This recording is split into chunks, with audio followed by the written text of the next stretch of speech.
morning and welcome again to the GDFL Footy Show, coming to you from a beautiful Saturday morning here in Geelong. Hard to believe we're up to round 6 now of the GDFL season 2012. What a ripper season it's been so far. I guess anybody's premiership sitting from the top of the ladder, coming down the first 5 or 6 places. But certainly exciting times ahead.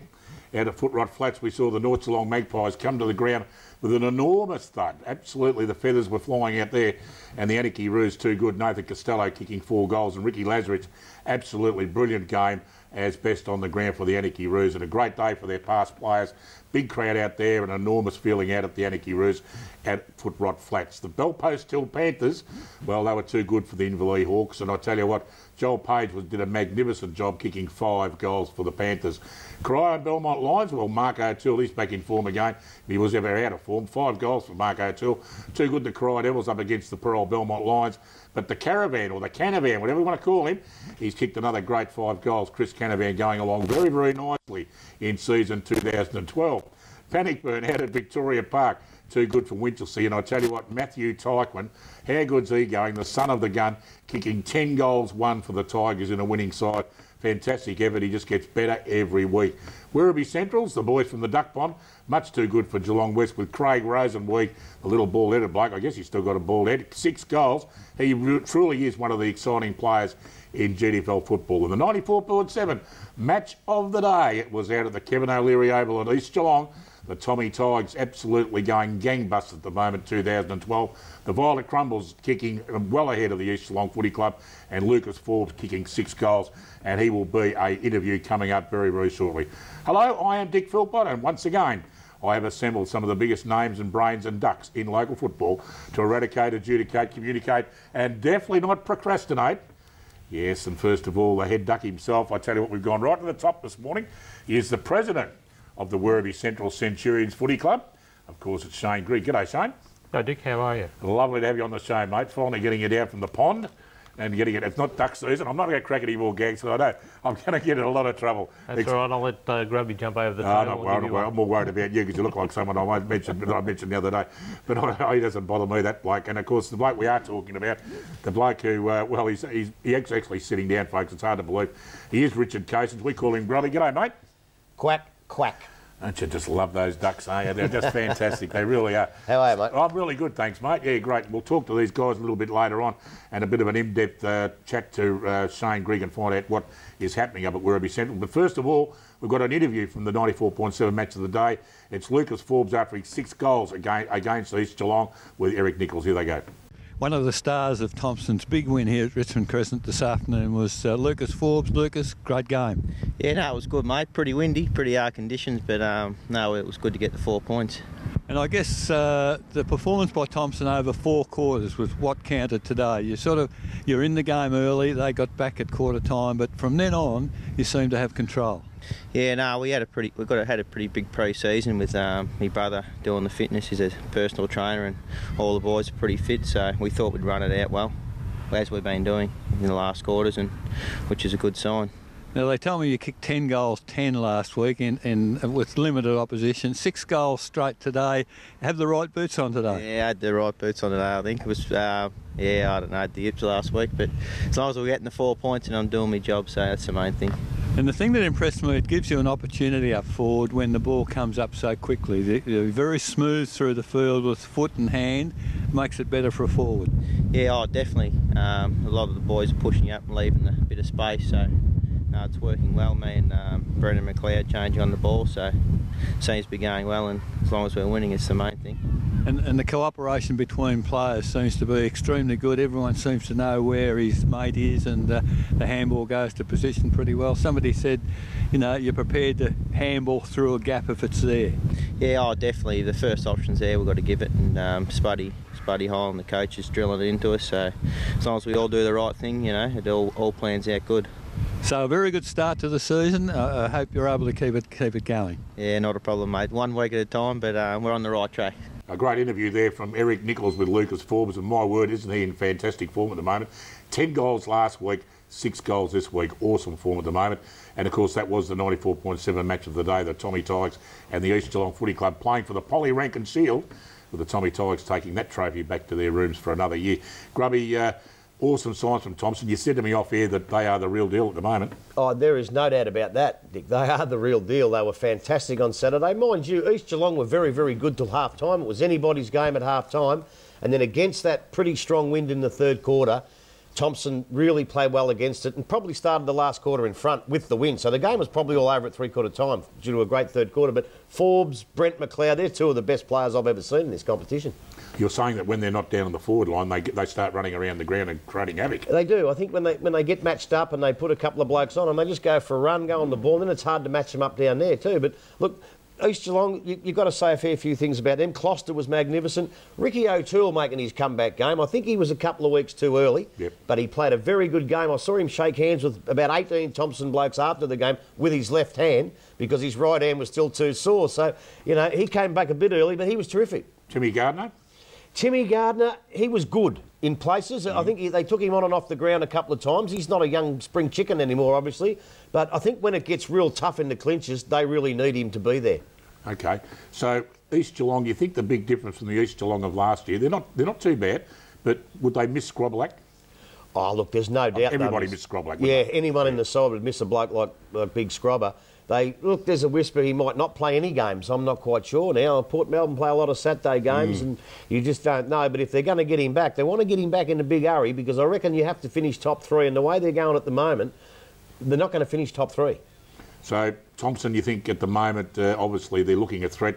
I don't know who they've got this week coming up. We'll talk about it a little bit later on. But obviously they're just getting from strength to strength at the moment. And it's scary because when the Tommy Ty's got a bit of confidence, they are an awesome combination. Well, they are, and I can tell you now, if the grand final was played next week, they'd be premiers. Yeah, okay, well, East Geelong, where do they go from here? They still got a chance to keep... They've got a big chance. I thought they were very good till half-time. I thought they were good against when we saw them against Belmont Lions, and I still think they're a pretty good side. They annihilated the Werribee boys down there, so they're a pretty good side still, and they won't be too far away either. Don't worry about that. How did the umpires go? Did you notice all the pink...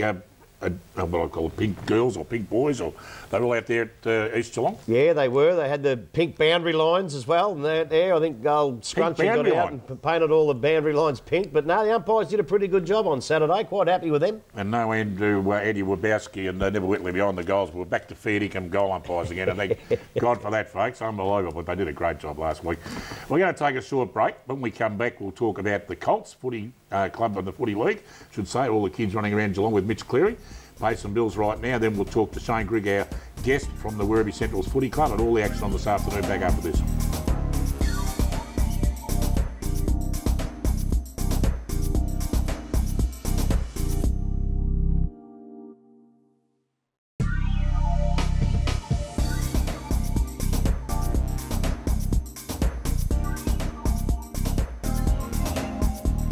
Back into play. Comes off hands to Murphy. Murphy to McLeod.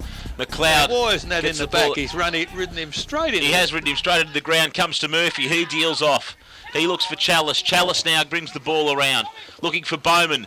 Tough hands though. O'Neill Tom gets the ball. Short chip kick out. Looking for Bolton. Bolton can't intercept. Comes off hands. Douglas. He drives the ball back long. The wind seems to be stronger again. Umpire again. Yeah, so that's debatable. Yeah, I'm not quite sure myself. Oh, over the shoulder. I'll give him that. I'll give him that. Free kick to Jackson McLeod. He is 20 metres out, directly in front. Should not miss this given his boot. And it would be his fourth, I think, Eric. Yes, you're right. Yep, he's got three. If he puts this one through, it'd be his fourth. So McLeod comes in now. 19-minute mark. Kicks and kicks true. Goal umpire does not move. Thomson will go to 16 goals, 12 to East Geelong. Welcome back, and of course everything that's Colts Footy is brought to you by Mitch Cleary. Here's Mitch. Thanks, Dick. It was a fantastic opening round of Colts action last weekend, with the first round of the divisions getting underway. The closeness of the competition was there for all to see, especially in Division 1, with the biggest margin just 5 goals. Nothing like what we've seen in recent years. In that division this morning, we're going to take a look at the Grovedale-South Bowen match. Both sides sit bottom of the table after losses last week, but don't expect them to be there come the season's end. Both are very strong sides, which should lead to a great match this morning. In Division 2, Bannockburn travel to take on Geelong West St Peters. Both sides sit 2 and 3 on the Colts Division 2 table, which should lead up to a great match this morning. Bannockburn looking to test their wares against the Geelong Football League side in Geelong West St Peters and the Roosters. As we move across to the Division 3, and it's a good test for South Bowen's second side, travelling to the Cooter Bowl to take on the unbeaten Queenscliff side in Division 3. These two sides sit at opposite ends of the table in Division 3, so it's a fantastic opportunity for South Bowen's second side to notch up a win and an upset against Queenscliff. And moving across to Division 4, the final round, the final division in the new Colts competition.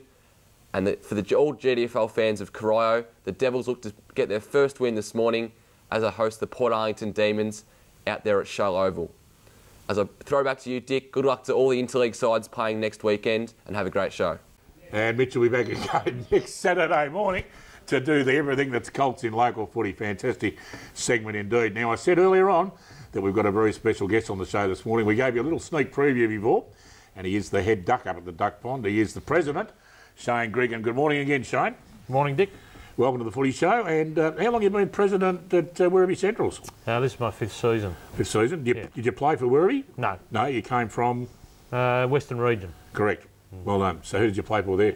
North Footscray. Okay. And Seddon after that. And you moved to, obviously, the Werribee area, or you commuted No, from my family moved up there Ararat, so I went up there. Okay. So where do you live at Werribee now?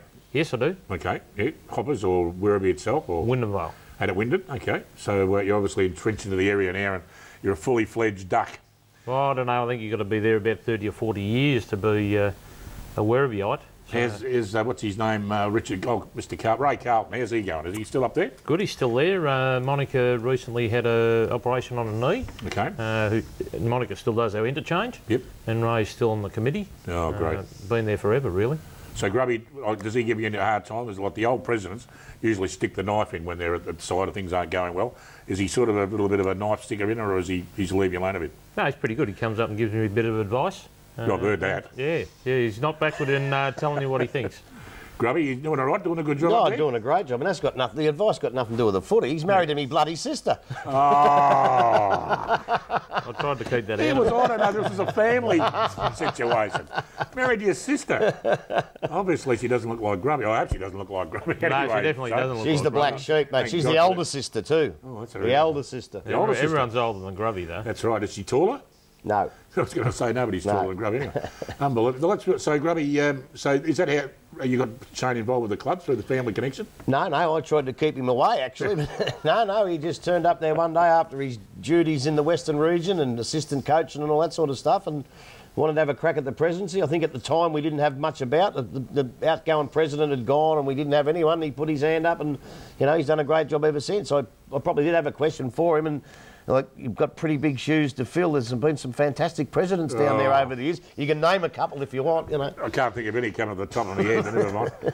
Unbelievable. How long were you president for? 2 years. And then they gave you the lemon stars. Well, I was president for 2 years. We finished second 2 years in a row. They give me the lemon sauce, and we won the next 3. So. Well, it's saying something, mate. So that's really good. So, I'll tell you something, and I'll ask both of you guys. You can answer me the question. But over the summer period in Geelong, everyone's talking about how the local footy clubs are going and who's recruited who and who's who in the zoo. And there's something that we always have a little bit of a mystery in Geelong. We never know what's going on up there at Werribee, because obviously the Geelong Advertiser doesn't report much about anything else but the Geelong Footy Club, and that's another story. But we don't know what's going on up there at Werribee, and you guys have got, well, we believe you have, an enormous recruiting ground up there. Like, you've basically got that Western region, including Hoppers Crossing and Wyndham Vale, of course, and not as many footy teams to have to worry about in the area. Is that an advantage to you guys, or you don't think that's part of the course sort of thing? Well, I don't think it is, no. No? No, because what you would like to do is get the players that come from Werribee. But obviously some of these clubs like Hoppers Crossing and the like got too much money. So you don't quite get the quality of players that you like, and some of the players, as you've seen in the Werribee Central side over the last couple of years, they're a little bit older. Right, and then you've got Glenorden, Wyndham Vale, Werribee Amateurs, Old Westbourne. So for an area that size, there's quite a few football clubs. So it's a little bit harder than the people at Geelong think. Okay. Shane, you've got any family playing at Werribee, or you said you played a bit of footy yourself, and Northwood's great. Is there a bit of football in the family? My son and stepson played there. Yep. In the under-18s, and stepson went on to play reserves, a couple of senior games, but he's taken on skiing this year, so he's left the footy out. But no, not at the moment. So, all right, I'm going to ask you two blokes, put you on the spot completely. There's one old ex-president and one current, well-informed new president. How's Werribee going to go this year? What do you reckon, Shane, for a start, from your perspective? Are you obviously, hopefully make the finals, obviously. Can you go the next step? Well, I hope we make the 5 and top 3 if possible. Yep. To win it, you really got to be in the top 3. But I think this year all the clubs are recruited quite well. And you have a look at the results from probably the first 5 rounds, anyone's a possibility of winning it. You've got Anakie, you've got Thomson, you've got East Geelong. Belpost are still up there. They're the yardstick again. They're the reigning premiers for the past 2 years. But you've also got North Geelong, who's been playing very good football. Right up until last Saturday. Until last week. Inverleigh, they pushed us, but I know that they struggled last week against Belpost. But a lot of injuries. If you have injuries early in the year too, they can actually hurt you with the results. 2 years ago when we made the grand final, we had a lot of injured players going into that grand final against Belpost Hill. We had them later in the year, but we've had a fair few injuries this year, but so have other clubs. East, I know, have got a couple of good players out, probably for the year. Okay, well, all the best for the rest of the season, obviously, and you'll stick around for the rest of the show and give us some unbiased opinion on who's going to win this afternoon. Certainly I will. Fantastic indeed. Good luck to the Werribee Centrals Footy Club for the rest of the season. We're going to take a short break. When we come back, we'll talk about all the action on this afternoon, including the 94.7 match of the day. Back after this.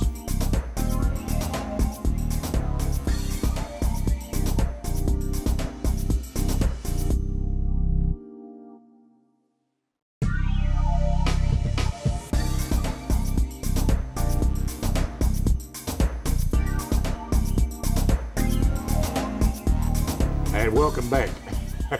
And the producer's making silly comments over in the back room, I can tell you, folks. Putting the big fella off, which is not very good, is it? Right, we've got a really big game on this afternoon. We've got the president of the Werribee Centrals Footy Club in the studio with us this morning for one other big reason, and that is the 94.7 match of the day. It is the Werribee Centrals Ducks Centurions, and they're at the Duck Pond, and they take on the boys from the Anakie Footrot Flats, who are in absolutely devastating form at the moment.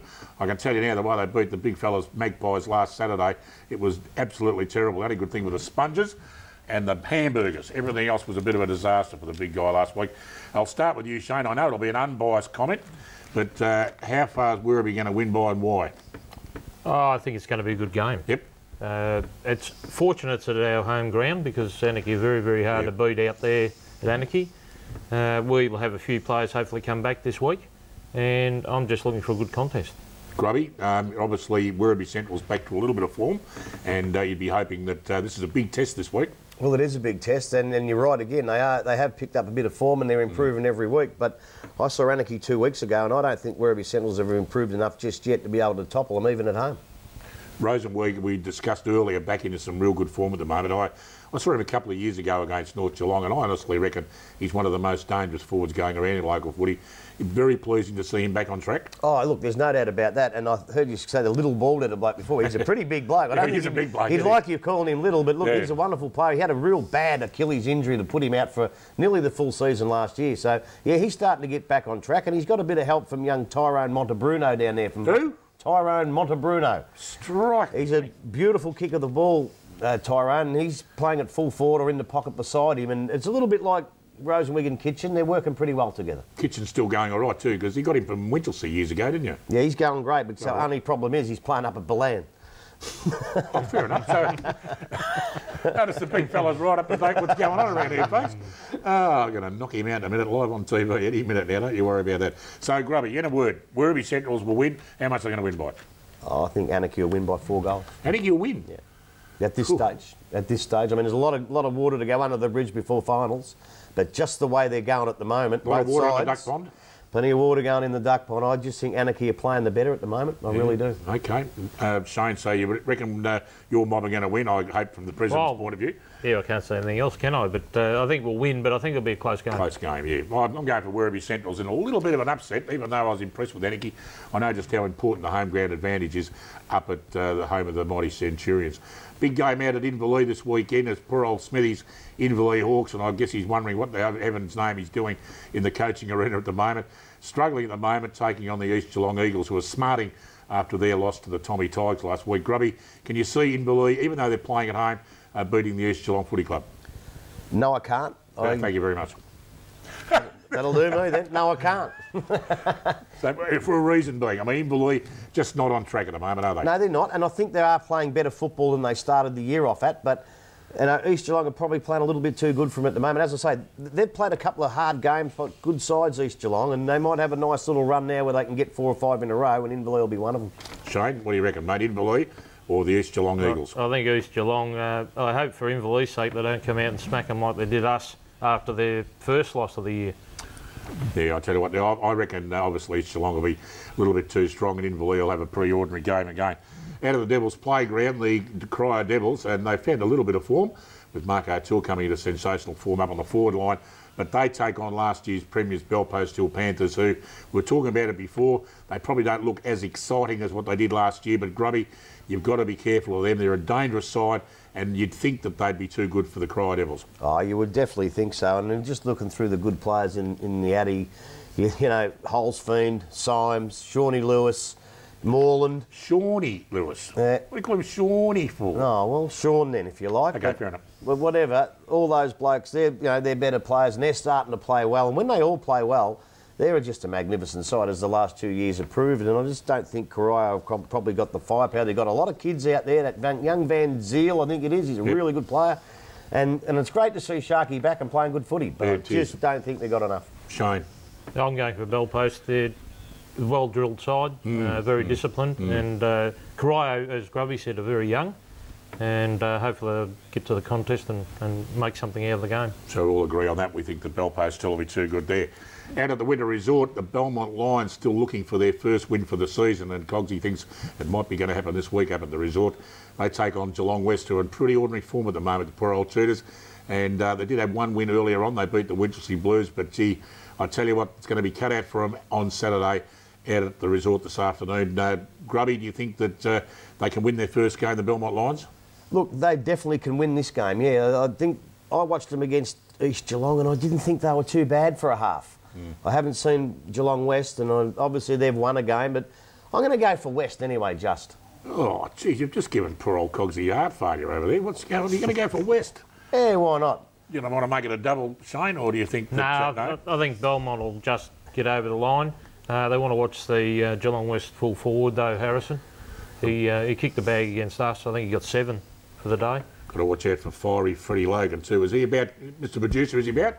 Yeah, nodding his head. That's great television. That's good. Yeah, he's definitely going to be there. Can I be serious for a minute? Oh, God, if you must. I just give Cogsy a hard angle. Look, it'll be a close game. I want to mention Canavan. What a great year he's having. He's kicked a heap of goals in a side that hasn't won a game. What a great player. Not bad at all, yeah. We won't give him too much for a rap. OK, out at the Keith Barclay Oval, the North Geelong Magpies, desperate to make an atonement for their dreadful performance last week against the Anarchy Roos. They come up against the guys who have had a pretty ordinary season at the moment, the boys from the Gun Club, the Winchelsea Blues. I'll start with you, Shane. Do you give Winchelsea any chance against the North Geelong Magpies on the rebound? Not on form. I think North Geelong, if they get back to how they've been playing their footy in the first 4 rounds, they'll give them a bit of a touch-up, I think. OK, I know you don't like North Geelong very much, Grubbies, or just you don't like me, I'm not quite sure. But you think the North Geelong Magpies can have a win here? Geez, I reckon they can just get across the line. Thanks, mate. Right, if they go back to the footy they've been playing before they got absolutely murdered last week. But I think they'll be pretty angry, and we might have a record score kicked out. Yeah, I'd like to see that, the Magpies. Not at the sake of poor old Winchelsea Blues. I don't like seeing that in football, but it's your own club. You like them to win as much as they can. The last game we got on this afternoon is out at the Thunderdome.